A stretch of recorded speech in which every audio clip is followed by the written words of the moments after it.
നമസ്കാരം. മലയാളി വാർത്ത ഇൻസൈഡിലേക്ക് സ്വാഗതം. വിചിത്രമായ ഒരു സംശയത്തിലാണ് പിണറായി സർക്കാർ. സ്വന്തം മന്ത്രിസഭയിലെ ഒരു അംഗത്തെക്കുറിച്ചാണ് സർക്കാരിന് ഇപ്പോൾ സംശയം.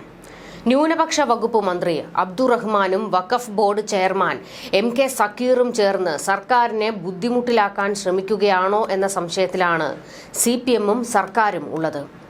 CPM നേതാവും മുൻ PSC ചെയർമാനുമായ MK സക്കീർ അധ്യക്ഷനായ വഖഫ് ബോർഡിന്റെ നീക്കങ്ങൾ അട്ടിമറിക്കാൻ മുസ്ലിം ലീഗും ബിഷപ്പുമാരും കൈകോർത്തതോടെയാണ് കള്ളൻ കപ്പലിൽ തന്നെയാണോ എന്ന സംശയമുണ്ടായിരിക്കുന്നത്. പാലക്കാട് ഉപതെരഞ്ഞെടുപ്പിന് തൊട്ടു മുൻപ് അട്ടിമറി നീക്കം നടത്തി പിണറായിയെ മുട്ടുകുത്തിക്കാനുള്ള ലീഗിന്റെ ശ്രമങ്ങൾക്ക് സർക്കാരിൽ നിന്ന് തന്നെ പിന്തുണയുണ്ടോ എന്നാണ് CPM സംശയിക്കുന്നത്. വഖഫ് വിഷയം കത്തിക്കാളുമ്പോൾ ന്യൂനപക്ഷ ക്ഷേമ മന്ത്രി V അബ്ദുറഹ്മാനെയും CPM സംശയ നിഴലിൽ നിർത്തുന്നു. TK ഹംസയെ പോലെ പരിണിതപ്രജ്ഞനായ ഒരു നേതാവിനെ വഖഫ് ബോർഡ് അധ്യക്ഷ സ്ഥാനത്ത് നിന്ന് മന്ത്രി അബ്ദുറഹ്മാൻ പറഞ്ഞയച്ചത് വഖഫ് വിഷയം വഷളാക്കാനാണെന്നും CPM-ന് സംശയമുള്ളതായി വിവരങ്ങൾ. മുനമ്പം വഖഫ് വിഷയം ലീഗിനും ക്രൈസ്തവ സഭകൾക്കും സർക്കാരിനെ അടിക്കാനുള്ള വടിയായി എറിഞ്ഞുകൊടുത്തതിന് പിന്നിൽ ഗൂഢലക്ഷ്യമുണ്ടോ എന്നും പാർട്ടി സംശയിക്കുന്നു. വഖഫ് വിഷയത്തിൽ PK കുഞ്ഞാലിക്കുട്ടി കളിച്ച കളിയാണ് ഇത്തരം സംശയങ്ങൾക്ക് കാരണമായിരിക്കുന്നത്. ഇപ്പോൾ സർക്കാരിനും CPM-നും മുന്നിലെ ഏറ്റവും വലിയ തലവേദനയായി തീർന്നിരിക്കുകയാണ് വഖഫ് വിഷയം. ഒരു മുൻ കോൺഗ്രസുകാരനാണ് മന്ത്രി V അബ്ദുറഹ്മാൻ. മുനമ്പത്തെ വഖഫ് ഭൂമി തർക്കത്തിൽ സമവായ ശ്രമവുമായി മുസ്ലിം ലീഗ് നേതാക്കൾ വരാപ്പുഴ അതിരൂപത ആസ്ഥാനത്തെത്തിയത് സർക്കാരിനെ ഞെട്ടിച്ചു. ലീഗ് സംസ്ഥാന പ്രസിഡന്റ് സാദിഖ് അലി തങ്ങളും ദേശീയ ജനറൽ സെക്രട്ടറി PK കുഞ്ഞാലിക്കുട്ടി MLA-യും ഉൾപ്പെടെയുള്ളവർ അതിരൂപത അധ്യക്ഷൻ ബിഷപ്പ് മാർ ജോസഫ് കളത്തിപ്പറമ്പിലുമായി ചർച്ച നടത്തി. അതിരൂപതയിലെ മറ്റു ബിഷപ്പുമാരും മുനമ്പം സമരസമിതി അംഗങ്ങളും ചർച്ചയ്ക്കെത്തി. പാലക്കാട് ഉപതെരഞ്ഞെടുപ്പിന് 2 ദിവസം മാത്രം ശേഷിക്കെയാണ് ലീഗിന്റെ പുതിയ നീക്കം. മുനമ്പം ഭൂമി വിഷയത്തിൽ സർക്കാർ പരിഹാരം കാണാൻ മുന്നോട്ട് വന്നില്ലെങ്കിൽ മുസ്ലിം ലീഗ് അത്തരം ചർച്ചകളിലേക്ക് കടക്കുമെന്ന് പാർട്ടി നേതാക്കൾ നേരത്തെ പറഞ്ഞിരുന്നു. ഇതിന്റെ തുടർച്ചയായാണ് ലീഗ് നേതാക്കൾ വരാപ്പുഴ അതിരൂപത ആസ്ഥാനത്ത് നേരിട്ടെത്തിയത്. അതിരൂപതയുടെ കീഴിലാണ് മുനമ്പം പ്രദേശം. മുനമ്പത്തെ പള്ളി അങ്കണത്തിലാണ് സമരപ്പന്തലും. അതേസമയം പാലക്കാട് ഉപതെരഞ്ഞെടുപ്പിന് ശേഷം 22-നാണ് സംസ്ഥാന സർക്കാർ മുനമ്പം വിഷയം ചർച്ച ചെയ്യുന്നതിനുള്ള ഉന്നതതല യോഗം വിളിച്ചിരിക്കുന്നത്. വിഷയത്തിലെ എല്ലാ വശങ്ങളും പരിശോധിക്കുമെന്നും സർക്കാർ പ്രായോഗിക പരിഹാരത്തിനാണ് ശ്രമിക്കുന്നതെന്നും മന്ത്രി P രാജീവ് കൊച്ചിയിൽ മാധ്യമങ്ങളോട് പ്രതികരിച്ചിരുന്നു. എന്നാൽ ഇനി യോഗത്തിനൊന്നും ഒരു പ്രസക്തിയുമില്ല. സൗഹൃദ അന്തരീക്ഷത്തിലുള്ള ചർച്ചയാണ് നടന്നതെന്ന് കൂടിക്കാഴ്ചയ്ക്ക് ശേഷം PK കുഞ്ഞാലിക്കുട്ടി പറഞ്ഞു. മാനുഷിക പ്രശ്നമാണ്, മതമൈത്രി സംരക്ഷിച്ച് മുന്നോട്ടു പോകണം. മുനമ്പം പ്രശ്നം വളരെ വേഗം പരിഹരിക്കാൻ കഴിയും. ചില സാങ്കേതിക പ്രശ്നങ്ങളുണ്ട്, അതിനാലാണ് സർക്കാർ യോഗം വിളിക്കണമെന്ന് ആവശ്യപ്പെടുന്നത്. രമ്യമായി വിഷയം പരിഹരിക്കാൻ ഫറൂഖ് കോളേജും ആവശ്യപ്പെട്ടിട്ടുണ്ട്. തെരഞ്ഞെടുപ്പ് കഴിഞ്ഞാൽ ഈ കാര്യങ്ങൾ സർക്കാരുമായി സംസാരിക്കും. മുഖ്യമന്ത്രിക്കും പ്രതിപക്ഷ നേതാവിനുമൊക്കെ ഇക്കാര്യത്തിൽ യോജിപ്പാണെന്നും അദ്ദേഹം വ്യക്തമാക്കിയിട്ടുണ്ട്. മെത്രാൻ സമിതിയിലെ 16 മെത്രാൻമാരും ചർച്ചയിൽ പങ്കെടുത്തതായി ആർച്ച് ബിഷപ്പ് ജോസഫ് കളത്തിപ്പറമ്പിൽ അറിയിച്ചു. സാദിഖ് അലി തങ്ങളും കുഞ്ഞാലിക്കുട്ടിയും മുനമ്പം പ്രശ്നം പരിഹരിക്കുന്നതിന് വേണ്ടി പ്രവർത്തിക്കുന്നുണ്ട്. അതിനുവേണ്ടി സർക്കാരിന്റെ അടുത്ത് കാര്യങ്ങൾ പറയാമെന്ന് ഇവർ വ്യക്തമാക്കി. ഇക്കാര്യം പരിഹരിക്കാമെന്ന് ഇരുവർക്കും വിശ്വാസമുണ്ട്. ഇരുവരും വന്നതിൽ ഒരുപാട് സന്തോഷവുമുണ്ട്. മതമൈത്രിയാണ് ഇവിടെ നിലനിർത്തി പോകേണ്ടത്. 600-ലധികം കുടുംബങ്ങൾ നേരിടുന്ന പ്രശ്നം പരിഹരിക്കപ്പെടണമെന്നും അദ്ദേഹം കൂട്ടിച്ചേർത്തു. സംഭവം സർക്കാരിനെ ഞെട്ടിച്ചതോടെയാണ് MV ഗോവിന്ദനും പിണറായി വിജയനുമൊക്കെ സാദിഖ് അലി തങ്ങൾക്കെതിരെ രംഗത്തെത്തിയത്.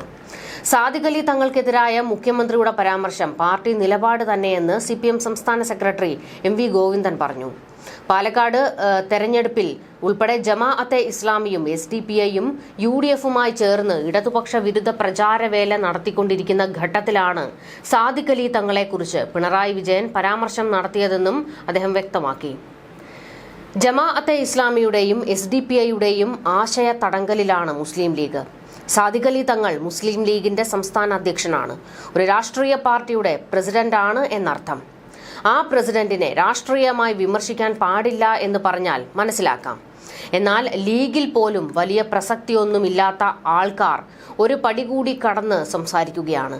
എന്തും പറയാൻ യാതൊരു ഉളുപ്പും ഇല്ലാത്ത പ്രചരണ കോലാഹലമാണ് ഇവർ ഉണ്ടാക്കുന്നത്. മുസ്ലിം ലീഗിന്റെ സംസ്ഥാന അധ്യക്ഷൻ കൈകാര്യം ചെയ്യുന്ന രാഷ്ട്രീയമാണ് പറഞ്ഞത്. ഞങ്ങൾ കൃത്യമായ രാഷ്ട്രീയ വിമർശനമാണ് ഉന്നയിച്ചത്. അതിനെ ഉടനെ മതപരമായ വികാരം രൂപപ്പെടുത്താനുള്ള വർഗീയ അജണ്ടയായി ചിലർ കൈകാര്യം ചെയ്തു. അപ്പോഴും മതപരമായ ഉള്ളടക്കത്തെ അടിസ്ഥാനപ്പെടുത്തിയുള്ള വിശദീകരണമാണ് ലീഗ് നേതൃത്വം നൽകുന്നത്. ജമാഅത്തെ ഇസ്ലാമിയുടെയും SDPIയുടെയും തടങ്കൽ പാളയത്തിലാണ് ലീഗ്. മതവികാരം ആളിക്കത്തിക്കാൻ മുസ്ലിം ലീഗ് ജമാഅത്തെ ഇസ്ലാമിയുടെയും SDPIയുടെയും ഒപ്പം ചേർന്ന് നടത്തുന്ന ഈ പ്രവർത്തനം തിരിച്ചറിയണം. പച്ചയായ വർഗീയത മുഖമുദ്രയായി മാറുകയും തങ്ങൾ ഇസ്ലാമിക രാഷ്ട്രീയത്തിനായി നിലകൊള്ളുന്ന ഒരു പ്രസ്ഥാനമാണെന്ന പരസ്യമായ നിലപാട് സ്വീകരിക്കുന്ന വിഭാഗമായി ജമാഅത്തെ ഇസ്ലാമി മാറി. ഇത് ജനാധിപത്യ വിരുദ്ധമാണ്. ഒരു ഭാഗത്ത് RSSന്റെ കൗണ്ടർ പാർട്ടാണ് ജമാഅത്തെ ഇസ്ലാമി. അതുകൊണ്ടാണ് ഞങ്ങൾ ജമാഅത്തെ ഇസ്ലാമിയെ എതിർക്കുന്നത്, ഇനിയും എതിർക്കും. ഇത് പാർട്ടിയുടെ നിലപാടാണ് എന്ന് MV ഗോവിന്ദൻ പറഞ്ഞു.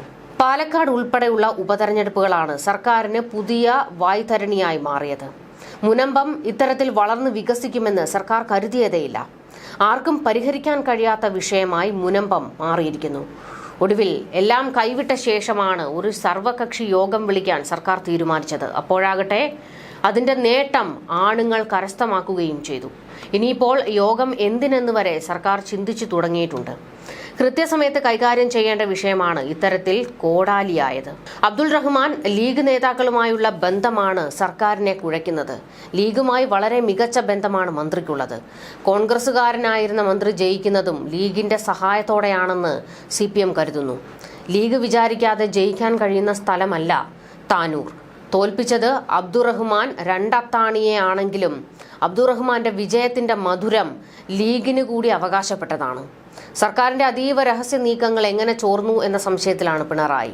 കുഞ്ഞാലിക്കുട്ടിയും പാണക്കാട് തങ്ങളും വിചാരിച്ചാൽ തീരാവുന്ന വിഷയം മാത്രമാണ് മുനമ്പത്തുള്ളത്. വഖഫ് ഭൂമി അല്ല എന്ന് ഒരു തീരുമാനം ലീഗിന്റെ ഭാഗത്തു നിന്നുണ്ടായാൽ ജനങ്ങൾ അംഗീകരിക്കും. കാരണം ലീഗാണ് മുസ്ലിം വിശ്വാസികളെ പ്രതിനിധീകരിക്കുന്ന സംസ്ഥാനത്തെ ഏറ്റവും വലിയ കക്ഷി. മുസ്ലിങ്ങൾ വേണ്ടെന്ന് പറയുകയും വഖഫ് ബോർഡ് വേണമെന്ന് പറയുകയും ചെയ്താൽ ഉത്തരവാദിത്തം സർക്കാരിനാകും. TK ഹംസ വഖഫ് ബോർഡ് ചെയർമാൻ ആയിരുന്നെങ്കിൽ ഇത്രയും ഗുരുതരമായ ഒരവസ്ഥ ഉണ്ടാകുമായിരുന്നില്ല. ചുരുക്കത്തിൽ BJPയുടെ കോർട്ടിലേക്ക് പന്തെറിഞ്ഞു നൽകിയിരിക്കുകയാണ് പിണറായി സർക്കാർ. മുനമ്പം ചെറായി ഭാഗത്തെ നിർധനരായ ജനങ്ങൾ 1.5 നൂറ്റാണ്ടിലേറെ കാലമായി ജീവിച്ചു പോന്ന ഭൂമി വഖഫ് നിയമത്തിന്റെ മറവിൽ അവകാശപ്പെടുത്താനുള്ള വഖഫ് ബോർഡിന്റെ ഇപ്പോഴത്തെ നീക്കം കടുത്ത അനീതിയാണ്. വഖഫ് ബോർഡിന്റെ പരിധിയിലില്ലാത്ത അധികാരങ്ങൾ തടയാനും വഖഫ് സ്വത്തുക്കളുമായി ബന്ധപ്പെട്ട ക്രമക്കേടുകൾ ഇല്ലാതാക്കാനും കേന്ദ്ര സർക്കാർ കൊണ്ടുവരുന്ന വഖഫ് ഭേദഗതി ബിൽ സീറോ മലബാർ സഭ അൽമായ ഫോറം സ്വാഗതം ചെയ്തത് സംസ്ഥാനത്തെ സാഹചര്യം കണക്കിലെടുത്താണ്. രാജ്യത്തെ പൗരന്മാരുടെ മൗലികാവകാശങ്ങളെ വെല്ലുവിളിക്കുന്ന വഖഫ് സംവിധാനങ്ങൾ ഏത് നിയമത്തിന്റെ പേരിലായാലും തിരുത്തപ്പെടണം. ഭരണഘടനാനുസൃതമായ അവകാശങ്ങളുടെ നിഷേധം ഇവിടെ സംഭവിക്കാൻ പാടില്ല. മുനമ്പം ചെറായി ഭാഗത്ത് സംഭവിക്കുന്നത് പോലുള്ള നീക്കങ്ങൾ രാജ്യത്തൊരിടത്തും ഇനി ഒരിക്കലും ഉണ്ടാകാതിരിക്കാനുള്ള നടപടികളാണ് കേന്ദ്ര സർക്കാർ സ്വീകരിക്കാൻ പോകുന്നത്. വഖഫ് അവകാശങ്ങൾ വേട്ടയാടുന്ന എറണാകുളം ജില്ലയിൽ വൈപ്പിൻകരയുടെ വടക്ക് കടലിനോട് ചേർന്ന് മുനമ്പം, ചെറായി, പള്ളിക്കൽ ദ്വീപ് മേഖലയിൽ 1989 മുതൽ രജിസ്റ്റർ ചെയ്യപ്പെട്ട 1000-ഓളം ആധാരങ്ങളും വിവിധ മതസ്ഥരുൾപ്പെട്ട 600-ൽ പരം കുടുംബങ്ങളും ഉൾപ്പെടുന്ന പ്രദേശത്തിന് വഖഫ് ബോർഡ് അവകാശവാദം ഉന്നയിച്ചിട്ട് 5 വർഷത്തോളമായി. വില കൊടുത്ത് വാങ്ങിയ തങ്ങളുടെ സ്വന്തം ഭൂമിയിൽ നിന്നും വെറും കൈയോടെ ഇറങ്ങിപ്പോരേണ്ടി വരുന്ന ഗതികേടിലാണ് അവിടുത്തെ പാവപ്പെട്ട ജനങ്ങൾ. കേട്ടുകേൾവിയില്ലാത്ത മനുഷ്യാവകാശ ലംഘനങ്ങളും ജീവിക്കാനും സ്വത്തുക്കൾ നിയമാനുസൃതം ആർജിക്കാനുമുള്ള ഭരണഘടനാപരമായ അവകാശത്തിന്റെ ലംഘനവുമാണ് ഇവിടെ നടന്നുകൊണ്ടിരിക്കുന്നത്. വഖഫ് ബോർഡ് അവകാശവാദങ്ങൾ ഉയർത്തി പ്രതിസന്ധി സൃഷ്ടിച്ചിരിക്കുന്ന ചെറായി, മുനമ്പം, പള്ളിക്കൽ പ്രദേശത്തെ തർക്ക ഭൂമിയുടെ ഉടമസ്ഥാവകാശം സംബന്ധിച്ച ചരിത്രം ആരംഭിക്കുന്നത് 1902-ലാണ്. അക്കാലത്ത് തിരുവിതാംകൂർ രാജാവ് ഗുജറാത്തിൽ നിന്ന് കേരളത്തിലെത്തിയ അബ്ദുൾ സത്താർ മൂസ ഹാജി സേട്ടിന് 404 ഏക്കർ ഭൂമിയും 60 ഏക്കർ വെള്ളക്കെട്ടും കൃഷി ആവശ്യത്തിനായി പാട്ടത്തിന് കൊടുക്കുകയുണ്ടായി. അക്കാലത്തിനും വളരെ വർഷങ്ങൾക്ക് മുൻപ് തന്നെ പ്രദേശവാസികളായിരുന്ന മത്സ്യത്തൊഴിലാളികളുടെ ഭൂമി ഒഴിവാക്കിയായിരുന്നു പാട്ടം നൽകിയത്. ഇതാണിപ്പോൾ വഖഫ് ഭൂമിയാണെന്ന് അവകാശം ഉന്നയിച്ചിരിക്കുന്നത്. പ്രഥമദൃഷ്ട്യാ തെറ്റെന്ന് ബോധ്യമുള്ള ഒരു കാര്യത്തിൽ വഖഫ് ബോർഡിന് എന്താണ് ഇത്ര താല്പര്യമെന്നാണ് സർക്കാരിനും സംശയം. ഇതാണ് സർക്കാരിനെ കുഴപ്പിക്കുന്നത്. അതുകൊണ്ടാണ് ന്യായമായ ചില സംശയങ്ങളിലേക്ക് സർക്കാർ കടന്നിരിക്കുന്നത്. ന്യൂസ് ഡെസ്ക്, മലയാളി വാർത്ത ഇൻസൈഡ്.